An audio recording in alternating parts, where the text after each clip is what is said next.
right, ladies, so we kind of talked about this yesterday during our, talking a little bit about peer pressure and bullying. So, and I even heard a couple of examples, reasons as to why you believe people bully others. So, would anyone like to share some of their, reasoning? By the way, I hope everyone's having a great day today. Yeah?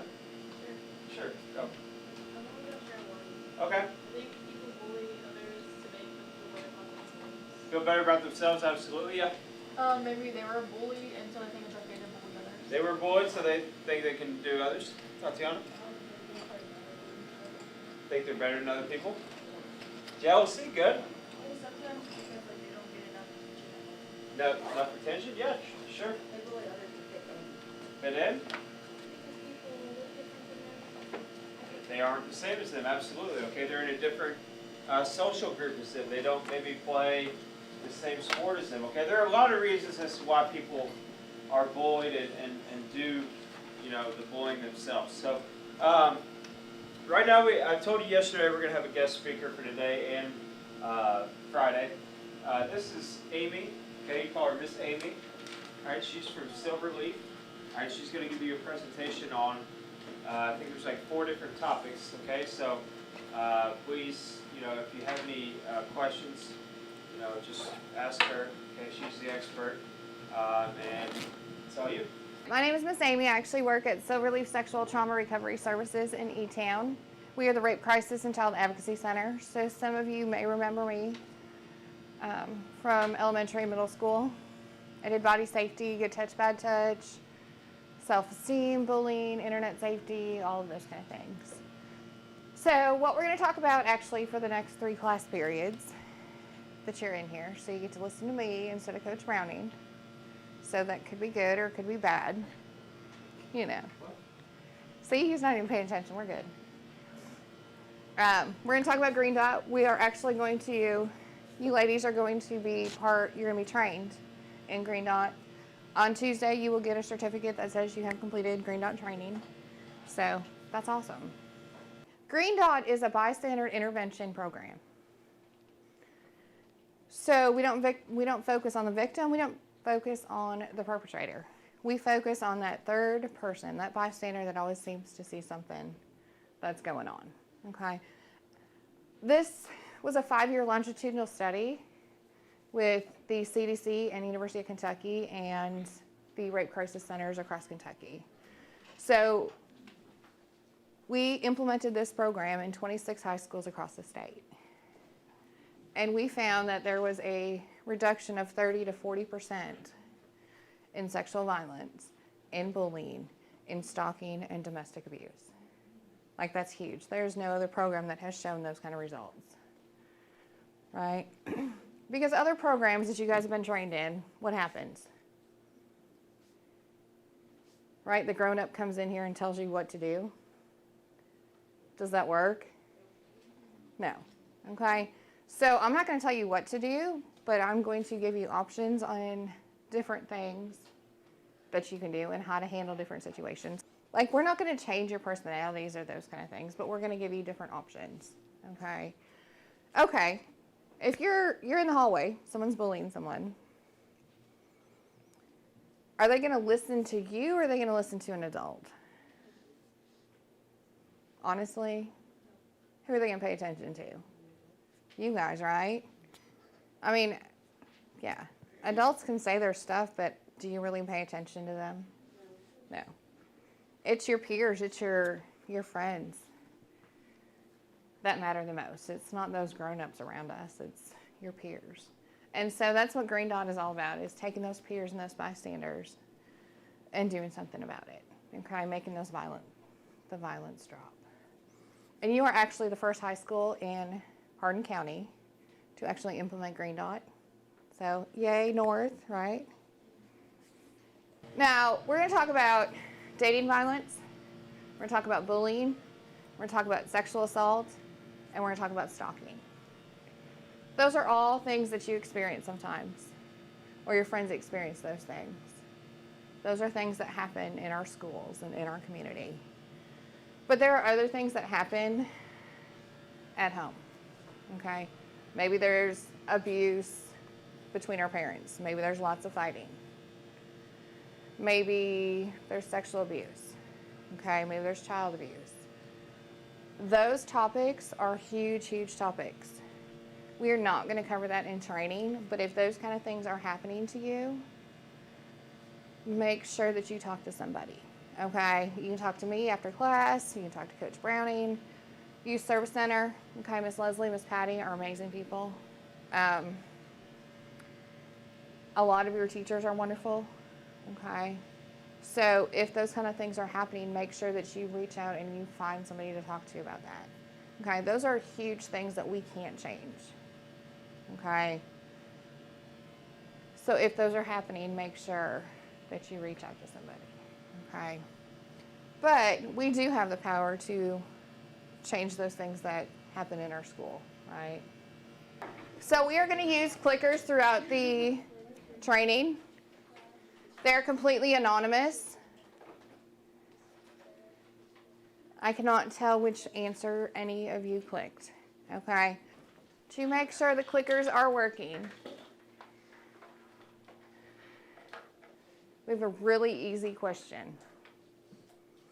What year are you? A, freshman, B, sophomore, C, junior, D, senior, or E, not sure? Most of you are freshmen. There's a few of you that are sophomores and juniors. And a couple seniors down there, right? So there is green paper in your bins, which I need to get you one. What you're going to do is you are going to create a team name and come up with a mascot, okay? Because you want bragging rights for the rest of the trimester, right? And we're going to compete against the other teams in here, okay, for the next couple days. So you got to come up with a team name and a mascot. If you can come up with a song, that's even better, okay? But team name, mascot. These are the teams that you'll be on for the next 2 days, okay? And you'll be competing against the other teams in here for bragging rights for the rest of the trimester, right? And maybe I'll bring you a prize on Tuesday, other than, you know, your t-shirts. All right.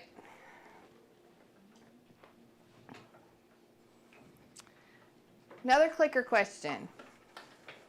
How much do you believe that we can reduce the number of people who experience sexual assault, dating violence, and bullying? A, I am positively certain. B, I am fairly certain. C, I'm doubtful but hopeful. Or D, I don't think we can, but we should try anyway. Wow. 46%. I am doubtful but hopeful. And when I first did this training, when I first went through it myself, that's exactly where I was. I was between C and D. I was like, really? We've been trying to stop violence for years and it's not going anywhere. But now that I've gone through the training and I have the experience of teaching other students about it as well, yeah. And then we got a couple of very hopeful ones in there too, so that's good.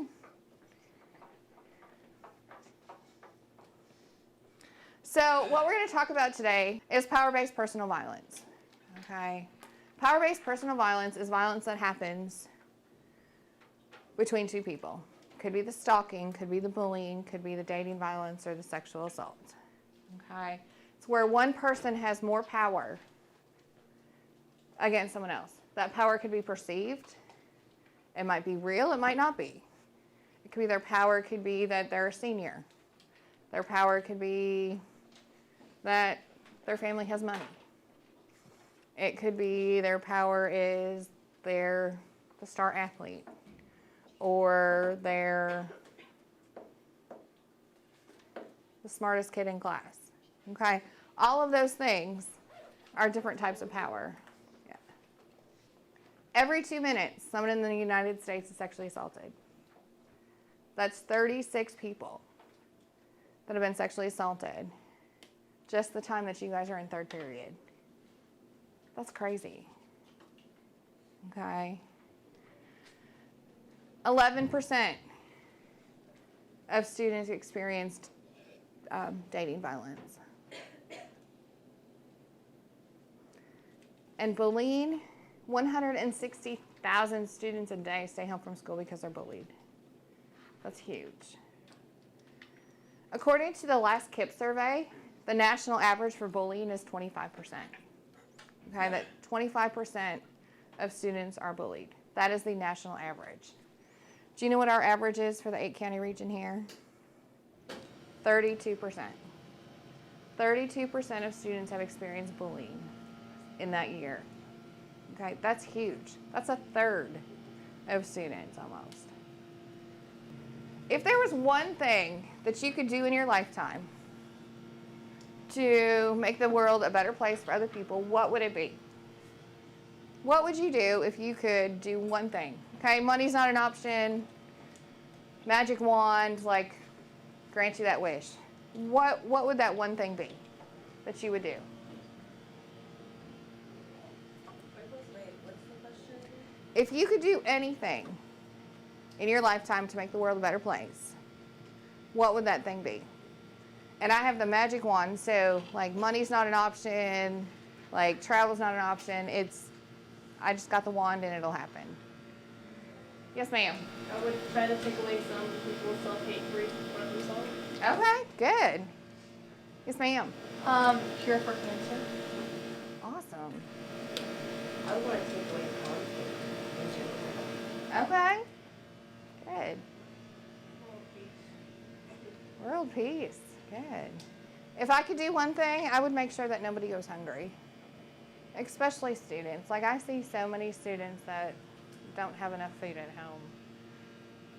So, yeah, that would be my one thing. So, yeah, you ladies really can change the world. And that's what we're going to talk about, actually, the next couple of days is those leadership qualities that we all have. Those little, oh, I could do this. So we've already talked about some of these numbers, okay? These are crazy, crazy, crazy numbers, okay? Violence is all around us. Just turn on the news, open the newspaper, listen to conversations in the hallway, okay? It's amazing what you hear in the hallway. The one that gets me is this one right here. 6.6 million people per year are stalked. That's a lot of people being stalked, okay? And part of that increase in stalking has been because of social media. Because social media makes it so easy. Because we take pictures of our food, we check in wherever we are, and then there's just crazy apps that stalk people, okay? Clicker question. Do you know someone that has had a power-based personal violence committed against them? Okay, that could be the bullying, that could be stalking, that could be sexual abuse, that could be sexual assault, it could be a domestic violence. Okay, and remember, these are completely anonymous.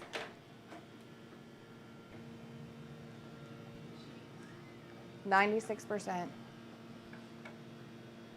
And I will tell you, every school that I go to, it is always at least 70%. Okay? That's a huge number. It's almost all of you in here. Okay? Have you had an act of violence committed against you personally? And remember, these are completely anonymous. 69% of you. It's always at least 65%. So almost 3/4 of you have had some type of violence committed against you, whether it's been bullying, whether it's been sexual assault, or whether it's been domestic violence or stalking. Okay?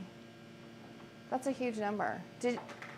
When you see that percentage up there, if you knew someone has had an act of violence committed against them, was there someone along the way who might have known what was going on and who could have attempted to stop the violence? 69% of you. Okay? So that there was someone along the way that could have done something. And that's what Green Dot is all about. It's taking that bystander into effect. It's showing what the bystander can truly do. All right, I need a volunteer to read. Injustice anywhere is a threat to justice everywhere. We are caught in an inescapable network of brutality, tied in one single garment of destiny. whatever affects one directly affects all it may connect. So we're going to talk about green dot. There's two types of green dots we're going to talk about and we're going to learn about. The first one is proactive. And proactive just means kind of an atmosphere. It's a belief that violence is not okay. It could be things that you post on Instagram or Snapchat that just kind of portray that violence is not okay. And then the other one that we're going to spend a lot of time on is actually reactive green dots. And that's responding to a situation. Have you all seen those movies or like The Walking Dead where there's, where it starts out where there's that one zombie and then all of a sudden like they infect another person and then they infect and then pretty soon it's like this? Yeah. So instead of these red dots being zombies or some crazy flu epidemic, each one of these red dots is an act of violence. It's somebody causing harm to someone else. So this red dot right here could be somebody posting something nasty on Snapchat. This red dot right here could be someone, yeah, okay. There's just so many choices. I'm like, okay, what else do we see? This one right here could be someone tripping someone in the lunchroom. Okay. Yeah. This one right here is someone forcing someone to have sex without their consent. Okay. So each one of those red dots is that single act of violence.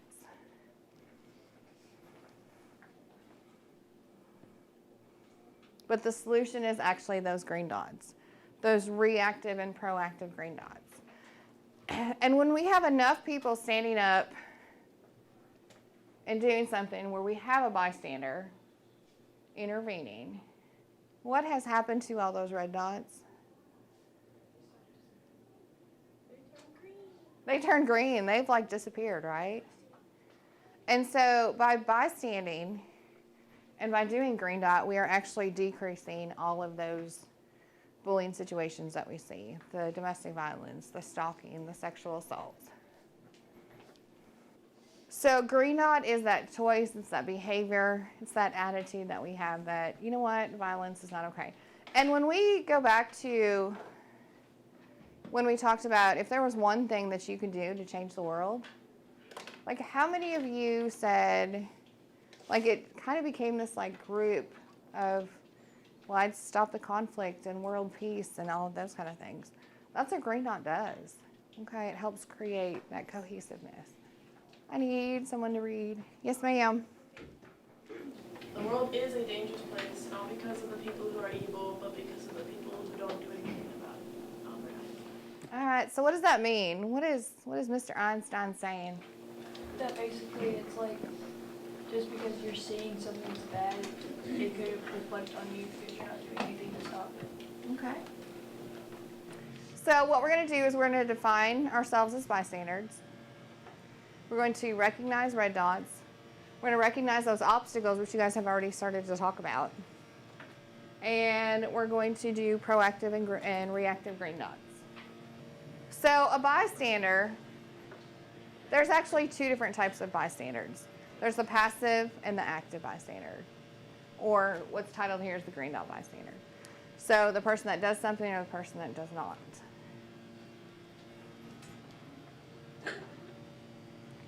Have you ever watched What Would You Do? Have you guys ever seen that? The TV show?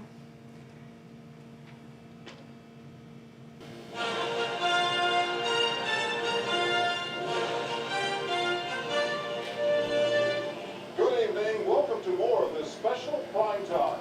What would you do if you saw someone threatened or taken advantage of right in front of you? It's a question that seems easy to answer, but is it? What do people really do when put to the test? This isn't a real emergency, and this woman is not in any danger. She and the man playing her boyfriend are professional actors. part of a primetime experiment with hidden cameras. But no one else in the park knows that this disturbing scene is being staged.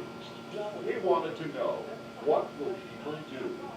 If he were beating her, actually striking her physically, of course, most people would stop. But what if he's right on the verge of turning violent? Even though it's clear they see what's happening, so many just keep on walking. I'm gonna leave. Do what? Where are you gonna go? Where are you gonna go? These women say they're fighting for the woman's safety, but that getting involved is just too dangerous. Stand there. Now watch these two men, the man on the cell phone to the left and the young man on the right. Let me go. This man is clearly concerned, a study in indecision. He stands around thinking about it.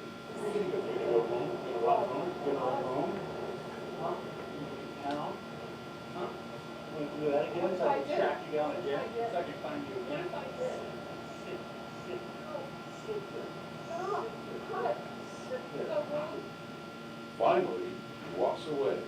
Let me go. Let me But go. we're about to meet a woman who doesn't need a badge or a gun to get involved. Please let me go.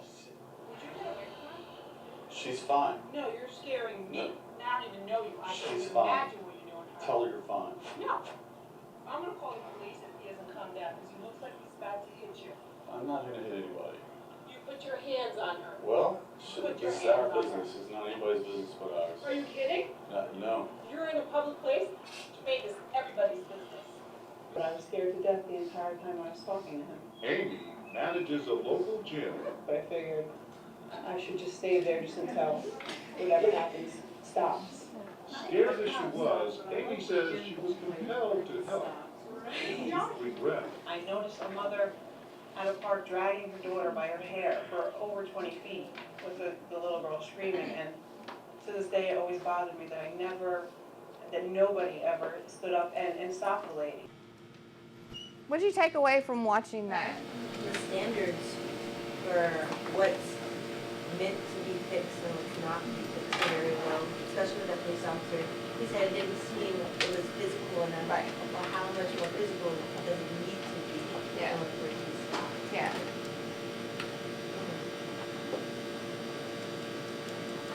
And I mean, he would not let her leave. That's restraint. So, yeah. But I feel like if the tables were turned and if they would have done it where she was attacking him, then even less people would stop. Yeah, and they've actually done that where they flipped it. And then they also did it with a biracial couple to see what the difference was there. No, there's like videos on Facebook, and there's this guy. It's always the same guy, and he always wins different tests. Like there was this one where he did one about breastfeeding in public, and then he had another girl with her top down, and then people send more things to the breastfeeding than other people. Oh, I saw that. Yeah. So he runs stuff like that and other things too. Yes, ma'am. So kind of about the video thing that she was talking about, there's this one video where like this guy and girl, they're playing as a couple and they're in a mall, and the guy's pretending to sexually assault the girl, and got to the point where like these 4 girls literally tackled him to get him off her, but when she was attacking him, one of the guys stopped and asked if he was serious about ignoring her offers. YouTube is full of, like, they have different clips that What Would You Do has done. There's several YouTubers that do kind of the bystander effect. I know there was one that they had. It was basically like an apartment kind of neighborhood, and it was a low crime area. They had some woman just like screaming help, and and nobody called.